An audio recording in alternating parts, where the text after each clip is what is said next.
there's zero obligation, 100% voluntarily. We want you to want to participate because you get something fruitful and valuable out of being here. We're building a community, and as we build community, community needs direction, right? It needs purpose, and it needs a clear path forward. You will always get something from these conversations.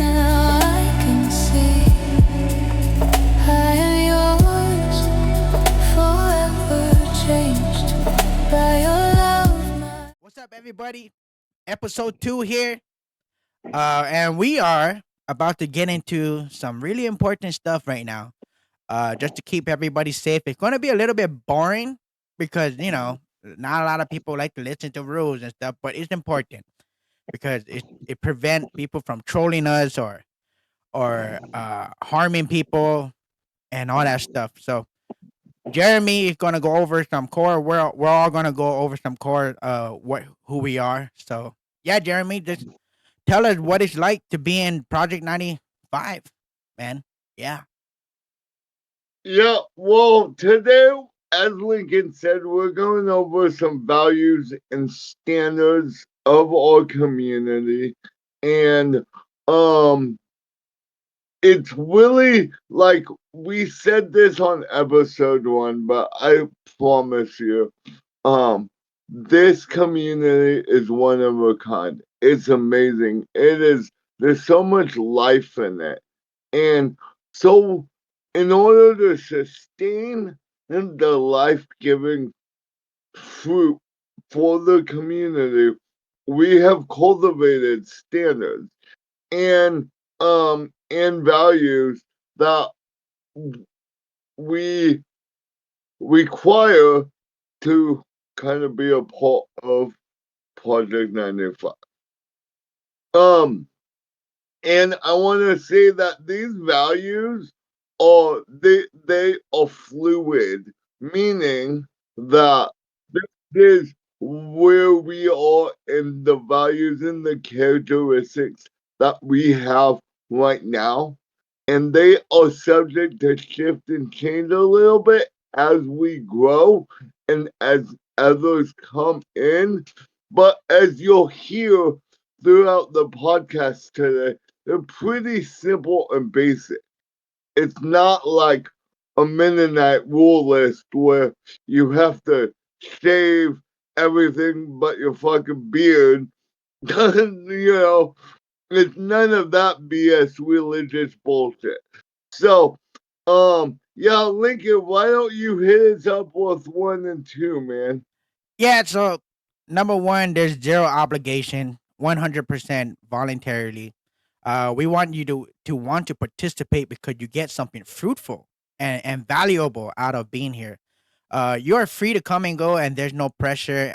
Season come and go, and we know that. But you being involved with Project 95 is up to you and the health of the overall community. So yeah, and number two, we really believe in freedom to be yourself.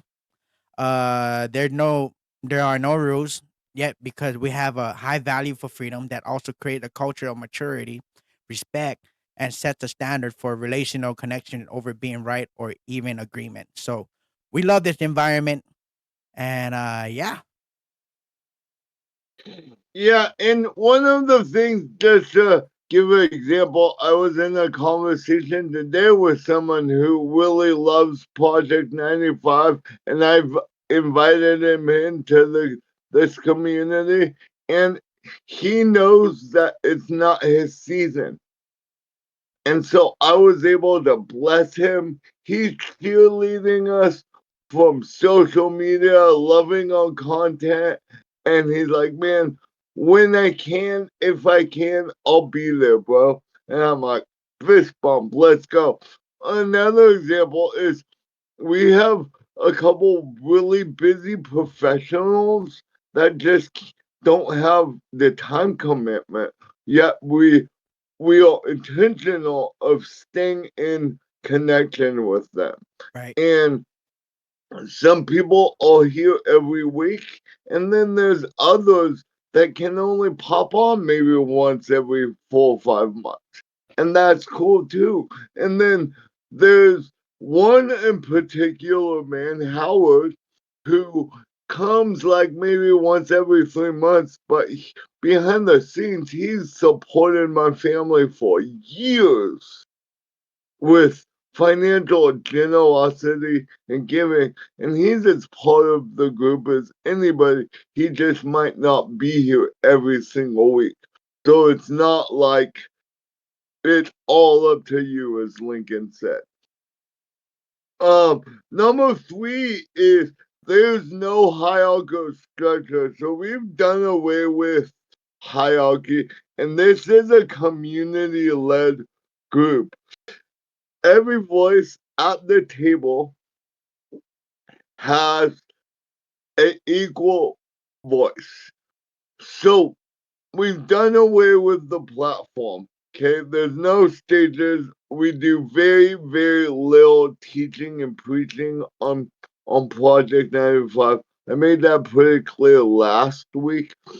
But we are a conversational community redefining what reformation and reconstruction and union looks like, one conversation at a time. Now, I want to share something that I did not on the first podcast.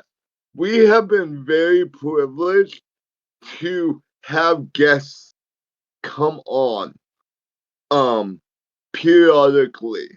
And we love having conversations with guys like Jason Clark and Baxter Kruger, Brad Jozak. And man, that's awesome. But that's just a bonus. That's not the apex. Like, like meetings are amazing with them, and meetings are amazing without them when we're just shooting the shit, hitting a flow. So that's how we roll. Um, yeah, we do have a few of us that help do the admin, um, make different decisions like putting these values together, but there's no like we're all equal in value and voice. Is there anything you'd want to add to that, Rob? Yeah, I would echo what you just said. I mean, of course, we're building a community, and as we build community, community needs direction, right? It needs purpose, and it needs a clear path forward. And we have folks that have enough time, and they just want to commit that time to this space, and because of that, and that availability, we're able to get pretty consistent feedback, uh, and at the same time, like I said, with the availability, we're able to do impromptu meetings and pop in and talk about stuff and handle all the behind the scenes things, so everything that you guys get public facing is a enjoyable, smooth experience, right? That being said, everything that we do, we talk about as a community. It just, not everyone might be as hands on as a handful of us that are actually typing all of this stuff out, sending out emails, making phone calls, things of that nature. But when we're meeting as a group, that table's round. There is no headship to speak of in the traditional sense that you would experience in a classic brick and mortar type of church, right? So all that to say is, yes, we do have leadership, but there's no hierarchy, and that leadership is obviously a shared privilege and responsibility that all of us contribute to. So that's all I would say about that. Absolutely. And as Rob said, really one of the kind of right now, it's all based upon availability and what people can commit to. Because we have people like my buddy Josh Miko. He'd be on, but he's busy. He's slammed to the wall with life right now, and that's just not his season. So anyone at the table can participate in that way as the season comes and goes. But availability is the key characteristic because some folks just don't have time. Number 4, and I've done this so on purpose. This is rated MA, a mature audience. And one of the things when we say no rules, it's not that there's no rules, but it's not like you can't cuss, you can't. No, there's freedom to talk about whatever you need to talk about. And there is some language, and sometimes we do talk about sex and issues that we were never allowed to talk about in the sanctuary of a church without getting kicked out in 86 and hung up by your feet, you know? Um, so and we love those conversations, and those conversations are needed. And I've really worked diligently to create a spot where there is no conversation we're not willing to have. Yep. So um yeah. Um and um yeah, that's it. So you're up, buddy. All right. All right. So the next one here. Um, Essentially, we are all on a spiritual journey of Christ centered reconstruction, which includes deconstruction, right? We've heard deconstruction a lot. It's been spewing out of everyone's mouth for like the last like 10, 15 years, right? Um, and there's nothing wrong with that. We understand that everyone is on their own journey. We understand that, we're dealing with so many different backgrounds. Some people left Catholicism and found this gray space. Some have left charismatic backgrounds. Some are brand new. So we just want to be sure that we understand that this is really a melting pot, right? We have people coming in with all sorts of experiences and stuff, and sometimes that includes baggage too, right? So we have people that are still trying to figure it out, but we have other people that are we're never finished on the journey, right? But we do have people that are very settled now on the other side of deconstruction, which I guess you can call reconstruction. Um, it's all about Jesus, and it's you're very settled in your theology, if I can put it to you in that way. But basically, we are Christ centered. We focus on Christ. Christ is very important. That being said, we also have people that have left the church and have gone out and experienced other things in other spaces, whether it be the New Age community. We have people that have delved into, even complete atheism in some cases, where they're not doing anything with theology. They're just investing themselves into philosophy and writings from different historians and things of that nature. So, but the cool thing is that everyone can come back to the table, and it's like, okay, well, what did you learn? And can we benefit as a community from what you've learned? I don't believe that anything goes to waste.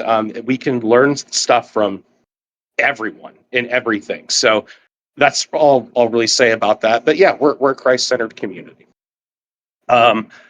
We also do we do a lot of re-words, right? So think of things like rethinking, redefining, reframing, reconsidering. So when you come into this space, um, we would just ask that you would just reconsider your no's, right? Like your positives. We throw out some things sometimes for the sake of conversation. And it's not dogmatic, it's just simply exploring. And we're exploring things together.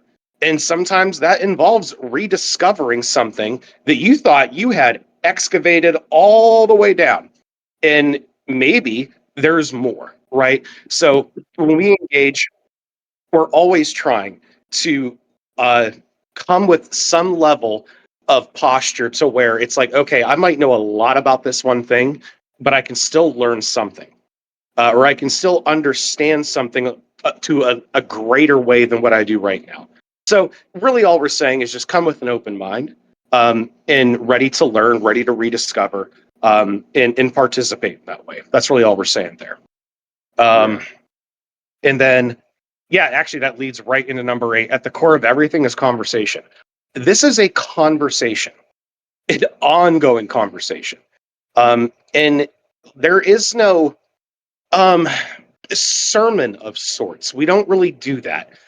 We usually come together, and whatever Holy Spirit wants to do, we're sensitive to that. And I think you guys, especially those of you coming from like the charismatic space, kind of know what I mean.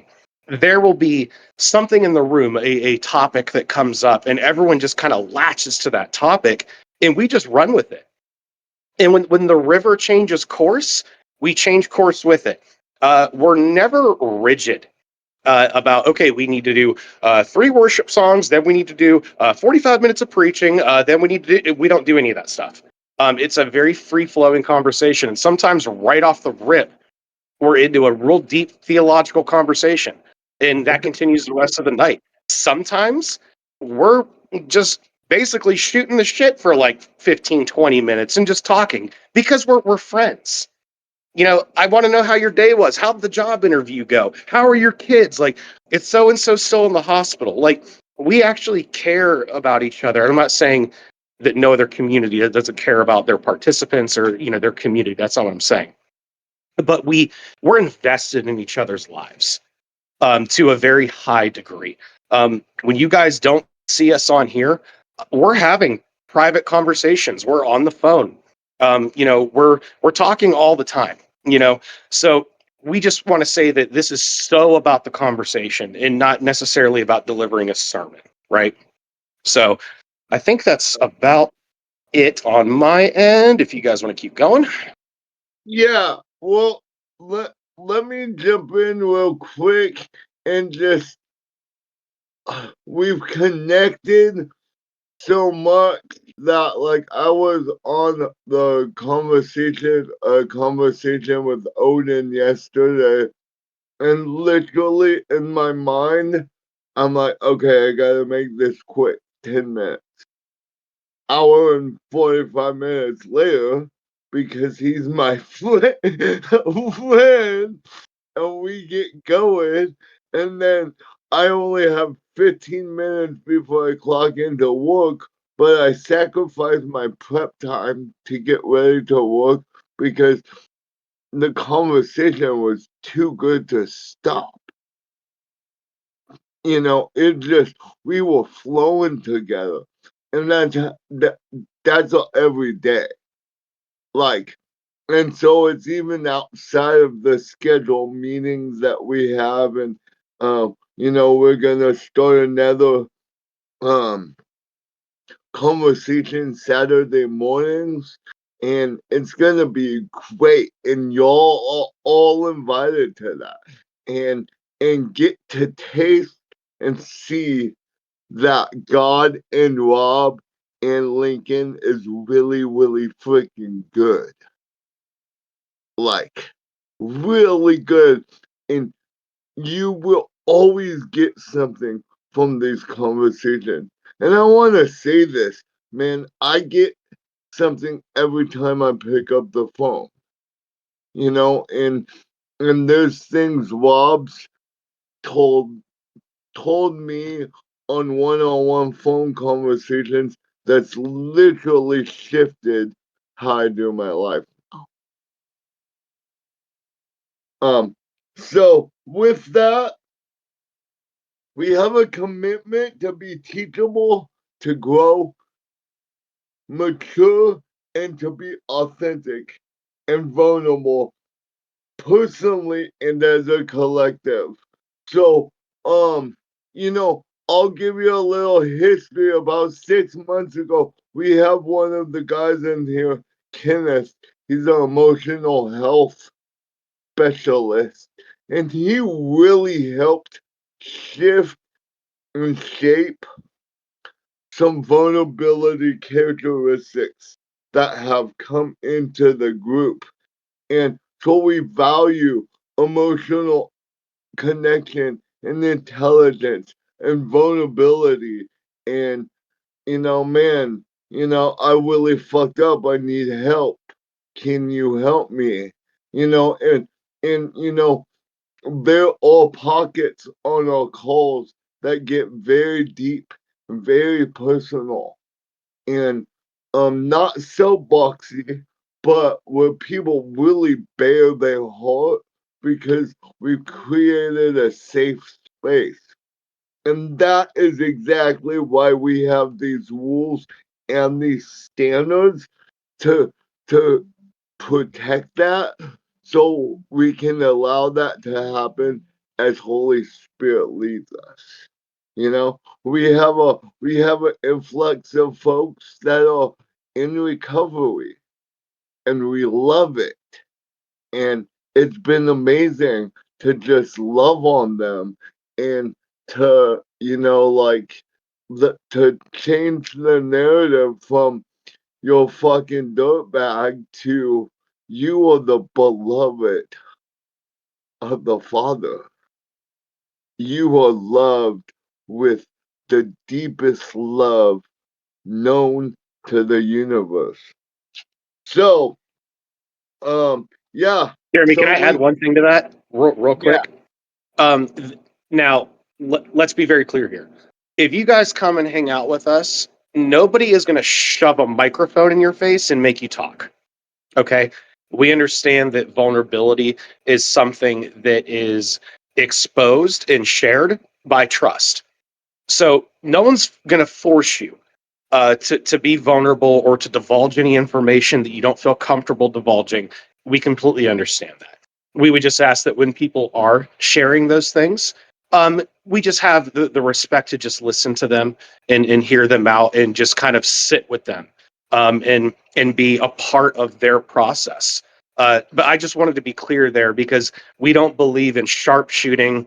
We don't believe in forcing people into predicaments, and that's not helpful. The church has done that for forever, and we've all seen the damage that causes and the issues and so on and so forth. So I just wanted to be very clear about that. So sorry, Jeremy, go ahead.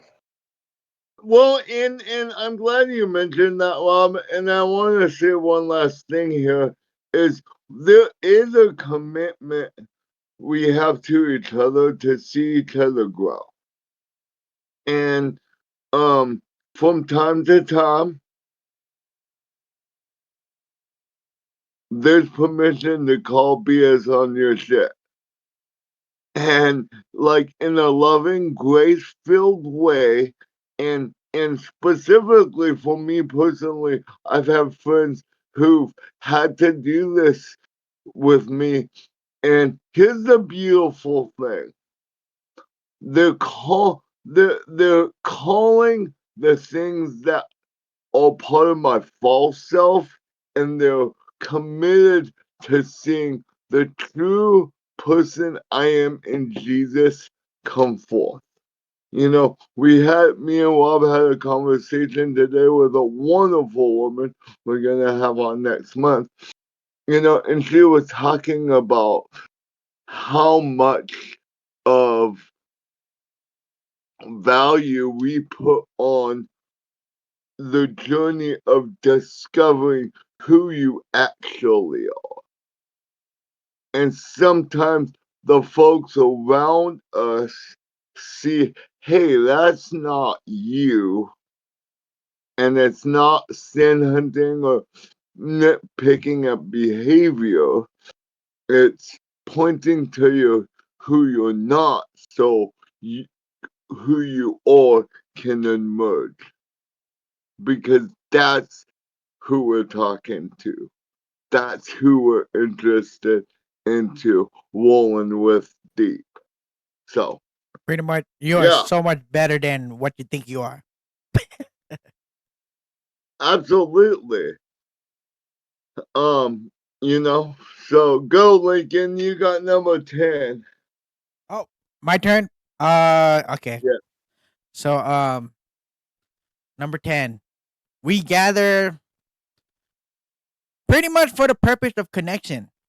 With Trinity and with each other. When it comes to conversation, we believe in anything and everything is on the table and open for discussion. So we are here to connect and not correct.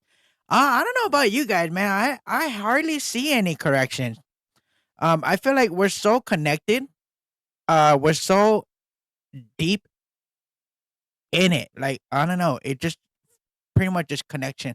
We're not trying to fix anybody. I feel like I have never seen anything in that moment. And this project, Project 95, been alive for about 3 years or 2 years or so, and I have never seen any of that happening ever since. I only been here for about a year. No fixing. I think most of the time people just wanna just listen. They already know what they need to fix. I just need you to listen. It feels like that, and we're all here. We're pretty much just really good friends, man. And it really is open up to anything. So, yeah. All right. And this brings us to the last one. And guys, I can't over stress this enough. This is not a debate club. Okay. We don't do dogma here. Do that Um, shit on TikTok. Not and here. I think you guys can kind of get the feel by now that we have a very high value for honor, um, and respect. Um, and we might disagree on some things, but it is paramount that we understand that just because we might disagree on something theologically, that doesn't break connection. Our friend Odin says it best. You know, I'm after connection, not correction. Right. Um, what we want to do is keep this place a beautiful, safe community, or we can all kind of do life together, right? And in order to do that, we have to do everything that we already talked about, right? We have to be open minded, we have to be vulnerable, we have to listen, and we have to be ready to have experience, right? Not just with Trinity, but with each other. And if we spend all of our time bickering over theological concepts, whether that be eschatological or in the realms of soteriology, what have you. This is not the place for that. We don't do that here. It's just, listen, if you guys want to do that, there are a billion places on the internet where you can go have arguments and, apologetics and debates and all that stuff. That's just not something that we want to do here. And to be completely honest, this space, while it is open for everybody, it might not be the thing for you right now. We're not going to spend hours on end debating people that subscribe to this, just for example, like Western evangelicalism versus what we kind of do here in the grace community space, right? There's plenty of places where you can go do that. That's not what we're trying to do. We're after community, and we're after growing together in conversation. And even when we disagree, that is a conversation. We don't argue, we don't debate, we don't leave all that crap at the door. Like we don't do that stuff here. So, and that's something that thankfully we really haven't had to deal with for the most part. But as we're opening up, and because so many other communities indulge in those types of things, I could see how it being very natural for someone to assume that that's kind of how it is here, and we just want to make it very clear that that is not what the space is for. Um, and we pretty much will have like a zero tolerance policy with that. That does not mean that we can't have discussion. Discussion is completely different than debate. But the second it becomes debate or an argument, we're going to go ahead and just shut it down. There's no union in those things. and everything we do is in union, right? So I just wanted to highlight that and make that abundantly clear, because as we roll the Facebook group out, as more of these podcasts come out, we just want to make sure that our intentions are very clear. So you guys kind of know what you're getting into, what this space is, what it isn't. And that's all this podcast really has been about. We're just trying to help better define for you guys what your experience should ideally be and what you can expect. And what we expect from each and every one of you, to include ourselves. So, yeah, I think that's about it. And as we get going on the podcast, we will talk about a lot of, why most of us, if not all of us, have left Western Christianity. Now, here's the thing: we love our brothers and sisters that are in evangelicalism. We love the church, the Western church, but we have left, and none of us plan on going back. That ship has sailed and been lit on fire. There is no bridge going back. So I think that's a real clear distinction to help. Now, we love them. We still can have fellowship and relationship with folks that are still in that. In fact, I have a guy that comes in the gas station every week, and I love this guy to death. And a couple weeks ago, they had to take in a kid because this kid's dad passed away suddenly. And I just gotta hold his, not even his kid, this kid just cried in my arms, and I just loved on him. Now, this guy likes John MacArthur, can't stand the dude, but I love him. And so all of that is permissible, and we endorse that. But you can't convince us to come back to vacation Bible school for adults out the Baptist church on the corner. Not gonna happen. So we'll save your breath. Um, yeah, and there was one thing. What else? Yeah, that's about it, I think. Yep. On my end, that's about it. But God is so much better. We're not trying to save anybody, man. So No, and that's the thing too. And this is why we are so adamant about, we take "come as you are" very seriously, because what what we've experienced, at least the overwhelming majority, I would assume, is that we spent so many years um, putting on church face and pretending like everything is okay, um, changing the way that we, would live our daily lives. And that really hasn't got us very far, right? Um, when we say "come as you are," I want you to be yourself when you come here, because then we can start getting after things that actually matter, as far as, um, you know, you got to be authentic. And when you're authentic, you feel comfortable. And when you feel comfortable, you feel permission internally to just not perform, not pretend, and we can get down into the middle of some things, right? And start healing some stuff and start talking about the deeper things. But we got to stop this notion, where we have to kind of put on church face and pretend. That doesn't get us anywhere, right? We're after everything that we just told you, which is union, which is connection, which is growth. So let's leave all that other crap to the side, and let's just be real and raw and authentic, and we can really get after some stuff.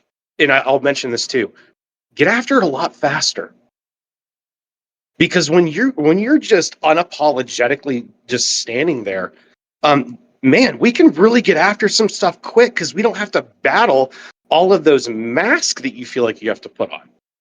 So I want to stress the importance of that. Like, and that's why, guys, we're not sweating the small stuff. I don't care if you come in and you light up a cigarette. I don't care if you have a drink in your hand. I don't care if you cuss.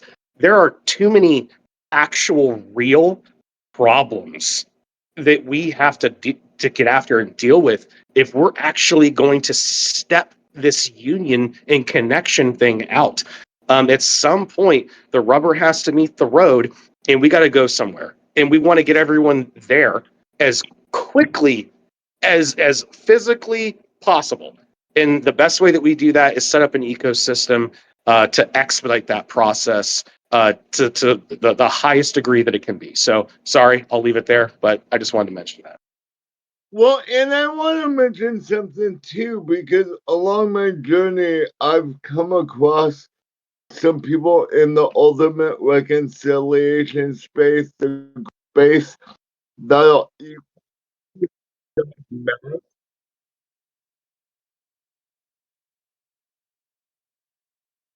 Jeremy, we lost your audio there.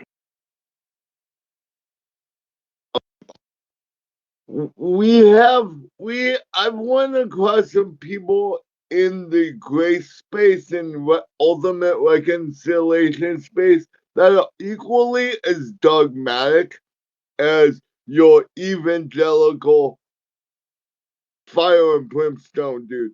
And those folks aren't welcome either. So just because you align with, theology and this guy and that guy, we don't have fan clubs of theologians here too. Like, like this is a space where, um, there, like Rob said, um, you really gotta be.